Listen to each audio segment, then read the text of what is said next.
c'est Stéphane, votre ingénieur consultant en système d'information.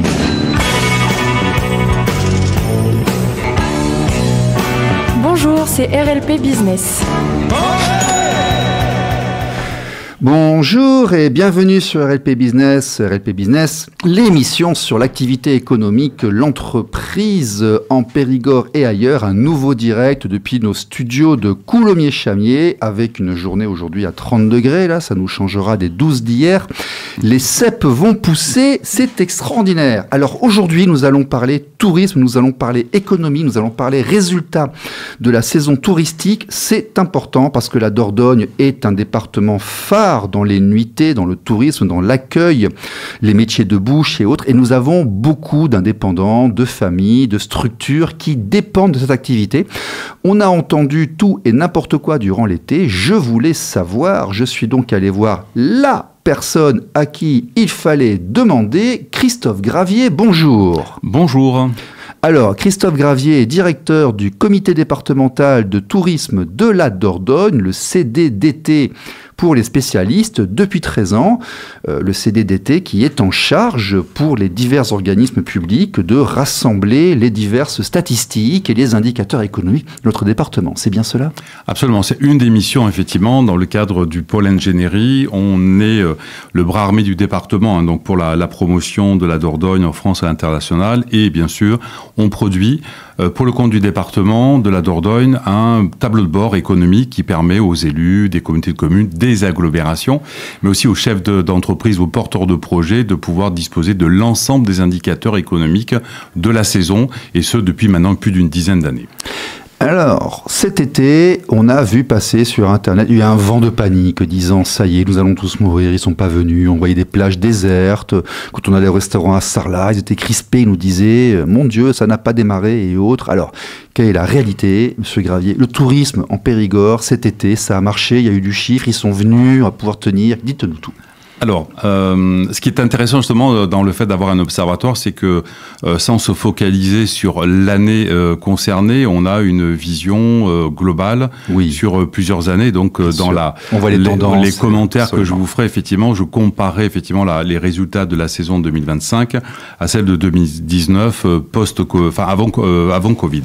Globalement, on a eu un printemps assez qualitatif en termes de fréquentation, qui a tiré la fréquentation avec des arrivées en hausse sur les 6 premiers mois de l'année jusqu'au mois de juin. Le mois de juillet et le mois d'août, effectivement, sont en recul par rapport à 2024, sachant que nous avons eu 2-3 années exceptionnelles sur le plan touristique, post-Covid, 2022, 23 et 24. Donc c'est pour ça qu'on parlait tout à l'heure d'années de rééquilibrage, puisque effectivement 2025, à ce jour, à fin août, on est sur à peu près 8 millions de nuitées générées sur la période de juillet-août en Dordogne, dans les hébergements marchands et non marchands, avec une baisse de 4% des nuitées par rapport à 2024, les nuitées estivales. Et cette baisse, elle est majoritairement due à une baisse de la fréquentation des étrangers, puisque on est sur une baisse de 7% des nuitées étrangères sur juillet-août. Après, il faut toujours relativiser quand on parle de chiffres. On peut effectivement leur faire dire beaucoup de choses et pas grand-chose. Il faut savoir qu'en Dordogne, on est sur une destination, une marque touristique, mais destination tourisme de 4 saisons, et qu'aujourd'hui, juillet-août ne représente et ne pèse pas plus que 43% du total de l'activité. D'où l'enjeu, effectivement, de travailler les ailes de saison. Donc, on aurait du mal aujourd'hui, à fin août, début septembre, à donner un bilan éclairé ou qualitatif de la saison, puisqu'il faudra attendre le mois de décembre, compte tenu qu'on est sur véritablement 2 avant-saisons, le printemps, avant-saison, le printemps, les ailes de saison, et puis l'automne, et la haute saison, mais qui, encore une fois, ne pèse plus que 42%. Et oui, parce que n'oublions pas que dans les nuitées, il y a aussi tous les gîtes, que eux, les gîtes font aussi. Vous les comptez, vous comptabilisez aussi les gîtes? Oui, tout à fait. Alors, pour répondre il y a 7500 meublés de tourisme dans le département, donc c'est effectivement une très grosse part de la capacité d'accueil en lits touristiques, on a aussi 3000 chambres d'hôtes. Et ces données, on les met en comparaison aux 180 hôtels que compte le département et les 244 campings. Donc aujourd'hui, effectivement, l'hôtellerie a plutôt bien marché. Alors on n'a pas les chiffres juillet-août puisqu'on est dépendant de l'INSEE, mais à fin juin, le bilan dans l'hôtellerie était plutôt positif, notamment grâce à la fréquentation étrangère. Mais par contre, la plus grosse progression, et c'est le cas depuis plus d'une dizaine d'années, depuis l'arrivée et l'explosion de plateformes comme Airbnb, on est sur plus 5% de nuitées aujourd'hui et de chiffre d'affaires généré par la location des meublés de tourisme, que ce soit donc en structure privée ou publique.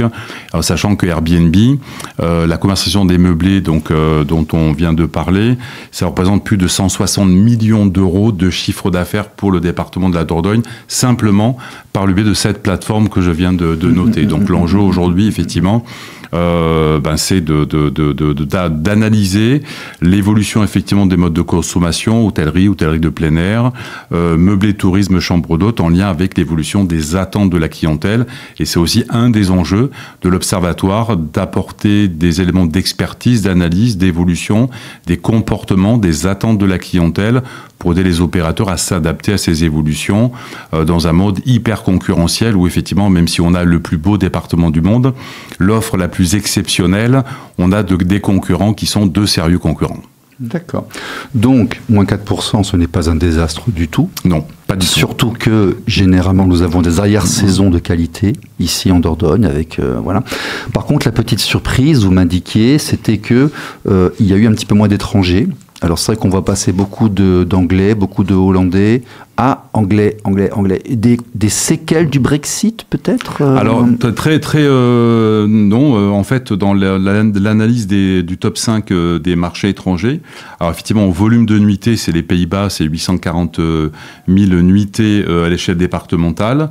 Ce sont les Néerlandais qui ont le plus baissé, puisqu'on est sur une baisse de 16% des nuitées. Par contre, le Royaume-Uni, 810 000 nuitées, a bien tenu effectivement la saison, puisqu'on est sur une progression de 1,2% du nombre de nuitées à l'échelle départementale. Donc on a une reprise effectivement du Royaume-Uni de par effectivement la présence de l'aéroport de Bergerac et ses nombreuses liaisons bien sûr en direction de l'Angleterre, du UK, mais aussi les destinations Belgique et Pays-Bas. Donc c'est plutôt les Néerlandais cette année qui ont manqué, et notamment en hôtellerie de plein air où on a effectivement plutôt le sentiment que la saison a été assez mitigée en termes de volume de nuitées. Mais encore une fois, c'était un rééquilibrage par rapport à 2019. Et comme je le disais, malgré cette baisse, on est encore à plus de 5 points au-dessus des nuitées françaises générées donc, en 2019. Donc pas de catastrophisme, c'est un rééquilibrage, effectivement, un réatterrissage, tenant compte effectivement aussi de la météo, parce qu'on a des clientèles de plus en plus météo sensibles. Il fait beau, ils viennent, canicule, ils annulent ou ils changent de destination. Il pleut, ils réfléchissent aussi à choisir d'autres opportunités. Et puis crise politique malgré tout, depuis 2 ans, l'inflation, et puis le pouvoir d'achat qui reste un vrai sujet, avec peut-être effectivement, alors pour répondre plus précisément sur les dépenses de consommation, sur la restauration, je pense que s'il y a un secteur qui a du mal effectivement depuis 4-5 ans maintenant, c'est bien la restauration, qui souffre effectivement de cette baisse de pouvoir d'achat ou de ce changement de comportement en matière d'achat périphérique à l'hébergement et aux activités, notamment les visites de sites. Oui, c'est la question que je voulais vous poser. Ils sont venus, donc ils ont dormi, mais est-ce qu'ils ont mangé ? Alors ça, on n'a pas d'indicateur aujourd'hui, sinon effectivement le ressenti ou le retour des professionnels. Par contre, malgré cette baisse de nuitées qu'on évoque, encore une fois, qui est un réatterrissage ou un rééquilibrage par rapport à 2019, si on pourra avoir demandé les retours et l'analyse des grands gestionnaires de sites touristiques, soit les grands châteaux, gestionnaires de grottes ou de grands jardins, on est sur une saison à plus 1, voire plus 2 chiffres. Donc peut-être qu'ils ont moins mangé, qu'ils ont changé leur mode de consommation. Peut-être c'est un repas ou un déjeuner ou un dîner, mais plus les deux comme c'était le cas avant. Et peut-être qu'effectivement aussi pour des questions alimentaires, les gens changent leur mode de consommation alimentaire. Mais il n'y a pas de, je pense que c'est plus le pouvoir d'achat aujourd'hui qui est impacté et puis donc, qui génère donc des arbitrages. Je pense plutôt effectivement sur la restauration que sur l'hébergement ou sur la visite de sites qui sont tous assez voire très satisfaits de la fréquentation de cette saison touristique 2025. D'accord, donc les sites touristiques qui prennent des visiteurs avec une billetterie, eux sont satisfaits de leur saison. Absolument, tout à fait. C'est une bonne nouvelle, ça, déjà. Absolument. Et ils ont su notamment s'adapter aux évolutions. Alors, on disait des attentes de la clientèle, mais aussi des évolutions du changement climatique ou de la météo, et notamment les canicules qu'on connaît depuis de nombreuses années, en créant notamment des nocturnes. Et en fait, on voit le succès aujourd'hui des nocturnes, donc soit des spectacles, des concerts, des visites guidées, théâtralisées, commentées, qui répondent véritablement aux attentes de la clientèle et qui sont très satisfaites du développement de cette nouvelle offre touristique à l'échelle du département, en complément des visites classiques que l'on peut faire dans les châteaux, les grottes, les jardins remarquables du département durant la journée. Alors, le Périgord, c'est vaste, il y a 4 Périgords différents. Ont-ils tous fonctionné de la même manière là, durant la saison, ou est-ce que certains s'en sont mieux sortis que d'autres? Alors, semble-t-il, le Périgord vert aurait été le plus résilient en termes de baisse de nuitée, puisque la totalité des 4 Périgords ont vu une baisse de leur nuitée. Sur le Périgord vert, on est sur une baisse estimée de 2,5% du nombre de nuitées. Plus résilient, parce qu'aussi les marchés, on va dire, émetteurs de clientèle pour la Dordogne ont évolué.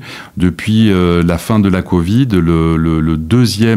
la deuxième région émettrice de clientèle pour la Dordogne, après l'Île-de-France, c'est la région Nouvelle-Aquitaine.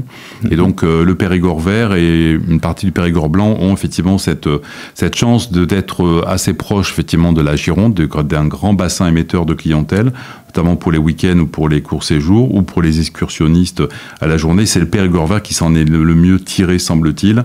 Plus résilient, porté par la proximité donc d'une grande métropole, et puis surtout peut-être un bon rapport qualité-prix en termes de meublé, en termes d'hôtellerie ou de camping avec de vastes espaces et une offre adaptée peut-être à une partie de la typologie de la clientèle que reçoit la Dordogne.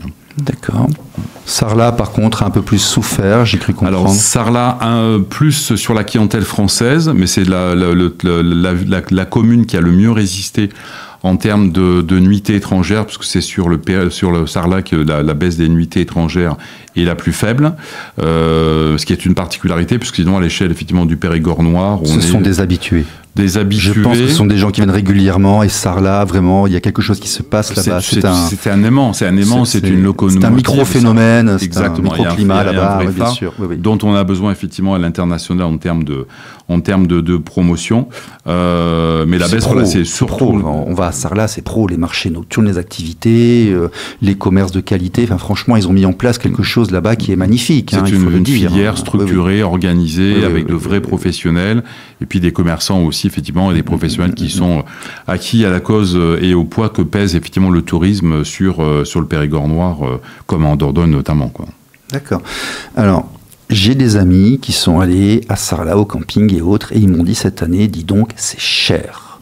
Alors, est-ce que la restauration n'est pas un peu victime, quelque part, de la pression fiscale, du coût de la main-d'œuvre? Qu'est-ce qui fait qu'aujourd'hui, pour avoir un bon repas, il faille payer autant, parce que peut-être que le prix peut justifier qu'il y ait une baisse de fréquentation quelque part? Vous l'avez analysé, ça ou Alors là, on n'a pas fait d'analyse spécifique sur l'évolution des prix de la restauration.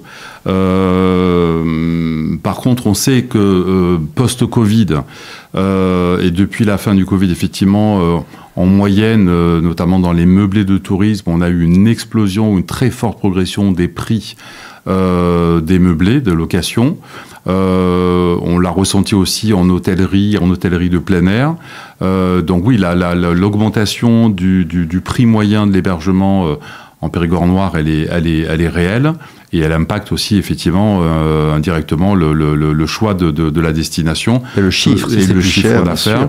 Et c'est plus cher, et c'est vrai que notamment je crois me souvenir que sur l'Ardèche et l'Ariège, l'avant-saison a été une très très belle avant-saison, y compris le mois de juillet, et c'était un peu plus tendu, un peu plus compliqué en Dordogne.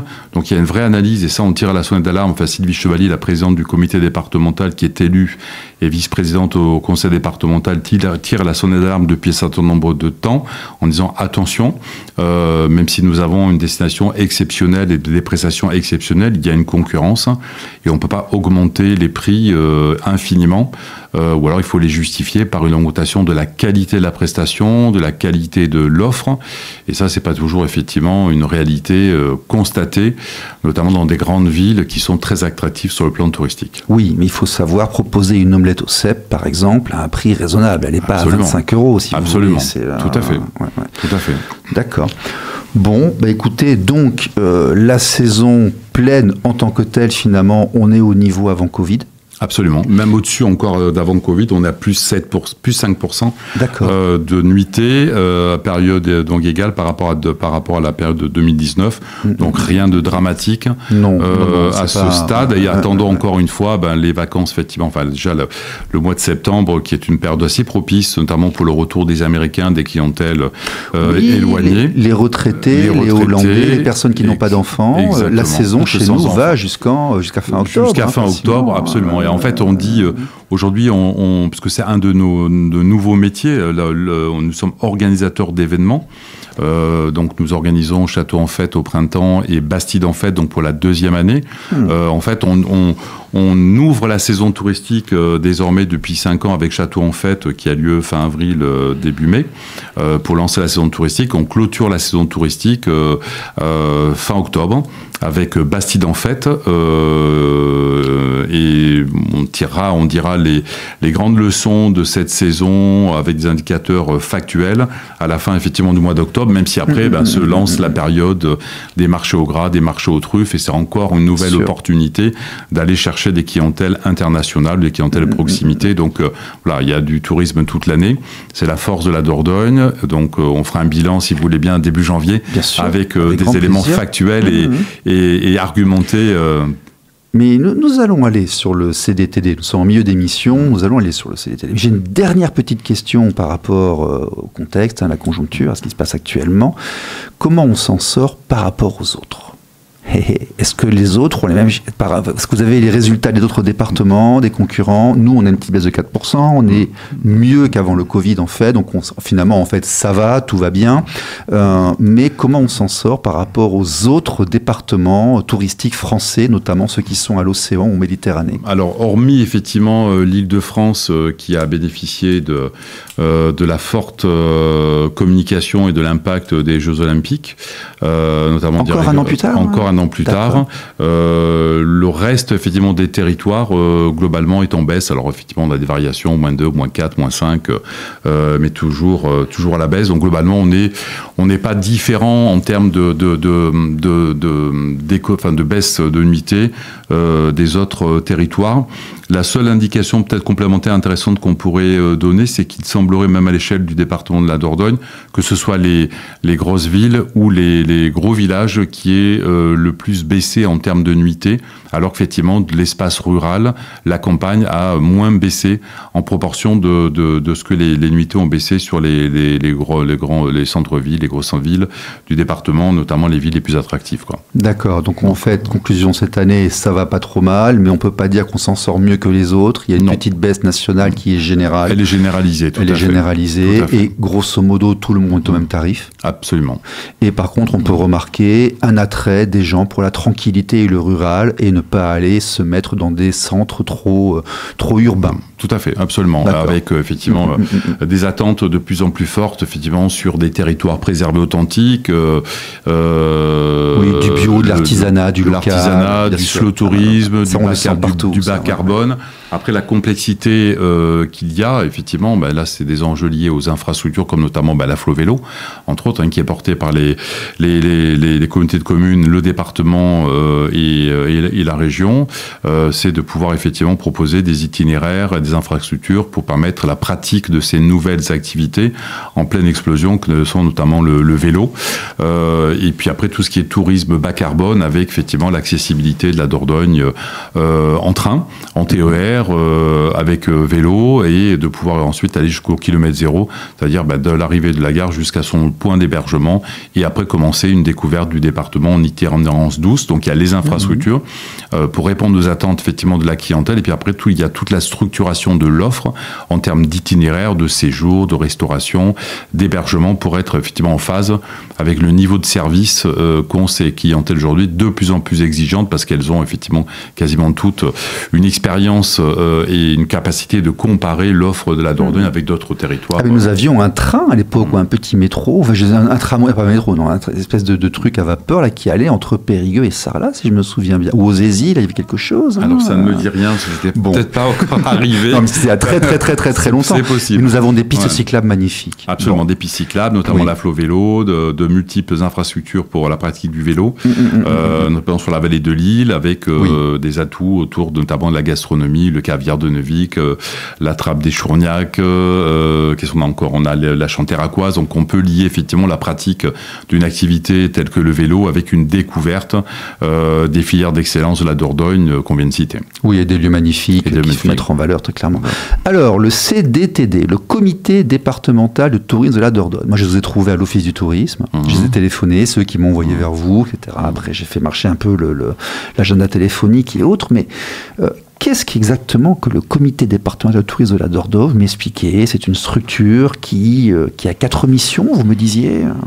Alors le CDT donc est le bras armé du conseil départemental de la Dordogne. Donc il est présidé par Sylvie Chevalier. Donc sa mission principale régalienne pour laquelle on le connaît, bien sûr, c'est le volet promotion communication. Mais avant tout, dans les 4 missions, on va retrouver l'ingénierie, l'observation. On en a en partie parlé. La capacité de partager effectivement et de collecter des données, des indicateurs que l'on partage avec le monde économique et politique départemental. Mais aussi, on analyse aussi l'évolution des attentes des clientèles, l'évolution des marchés. On est aussi chargé du classement des meublés de tourisme. On s'occupe aussi, et on est référent pour tous les labels qualité, ou labels comme Tourisme Handicap, Accueil Vélo, dont on vient de parler, Qualité Tourisme ou Destination d'Excellence. Donc on fait de l'ingénierie, de la professionnalisation, de la qualification de l'offre. Deuxième volet, effectivement, c'est le volet promotion, marketing. À la fois en direction du grand public avec des grandes campagnes comme toutes les campagnes télé qu'on a déployées pendant toutes les années Covid et post-Covid, avec des campagnes télé sur France 2, France 3, France 5 pour séduire et capter de nouvelles clientèles. On accueille aussi tous les journalistes spécialisés, tourisme, lifestyle, gastronomie et loisirs, en partenariat avec Atout France et puis avec le comité régional.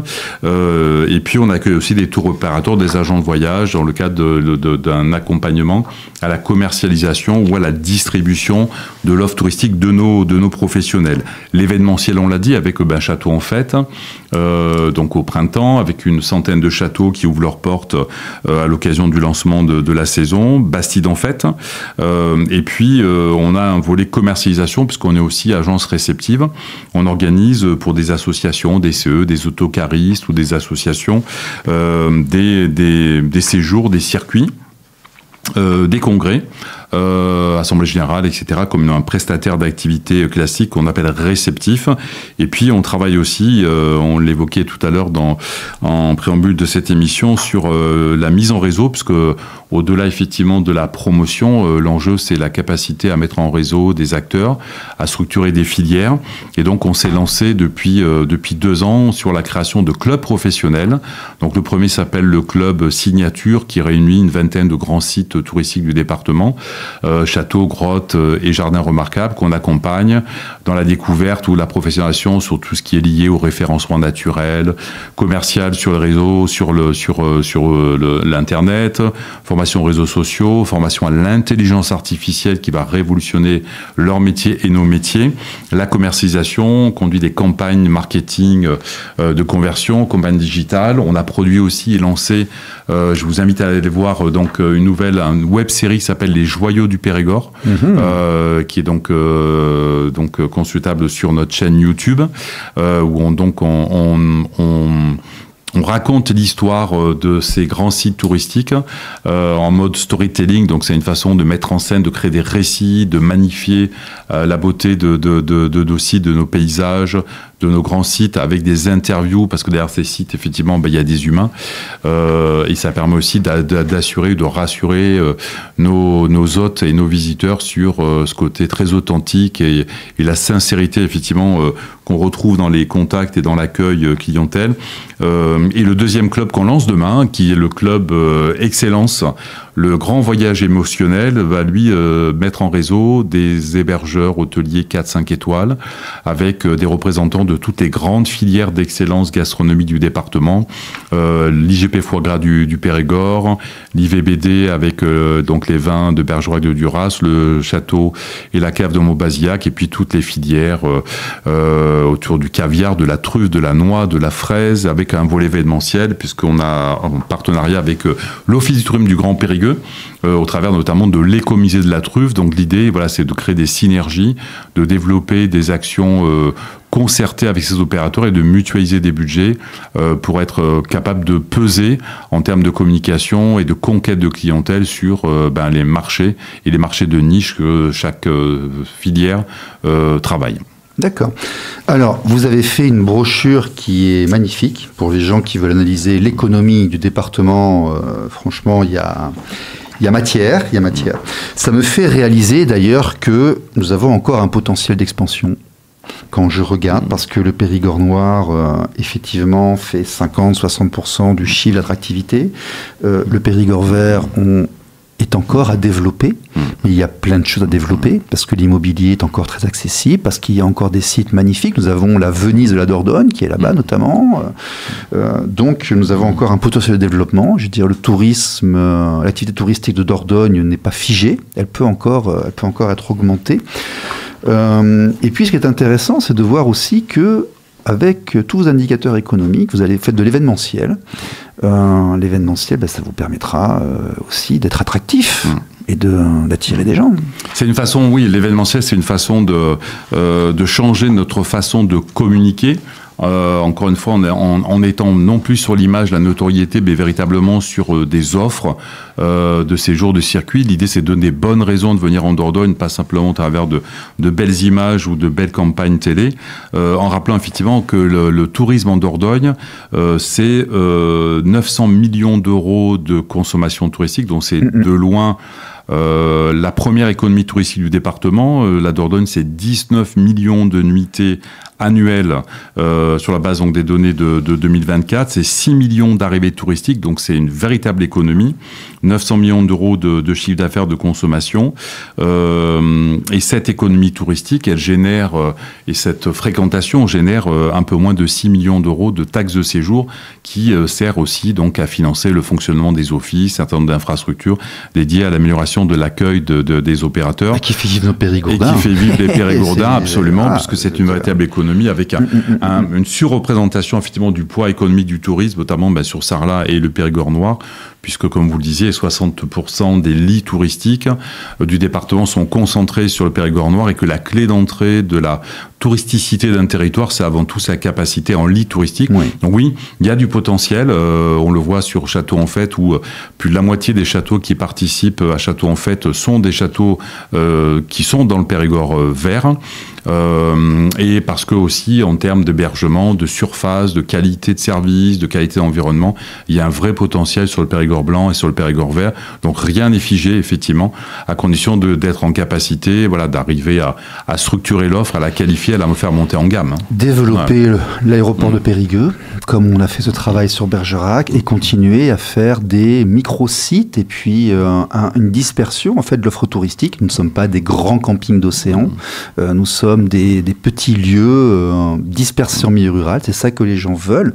Ils veulent de l'authentique, ils veulent de la bonne nourriture, ils veulent des espaces pour les enfants où ils ne sont pas les uns sur les autres.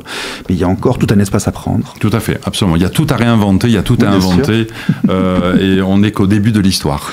Christophe Gravier, merci beaucoup. Donc pour vous joindre, c'est dordogne-périgord-tourisme.fr. Vous avez effectivement des réseaux sociaux qui sont aussi une mine une mine d'information. Là, je vois, il y a le site internet, je viens de parler. Il y a le TikTok @Dordogne Périgord. Il y a le LinkedIn Dordogne Périgord Tourisme. L'Instagram, le Facebook. Bon, on vous trouve un peu partout. Et la chaîne YouTube. À ne pas oublier. Eh bien, écoutez, rendez-vous en janvier pour le bilan annuel. Merci d'être venu. Et puis à tout le monde, au revoir et à la semaine prochaine. Merci de l'invitation, avec grand plaisir. Merci à vous. Au revoir.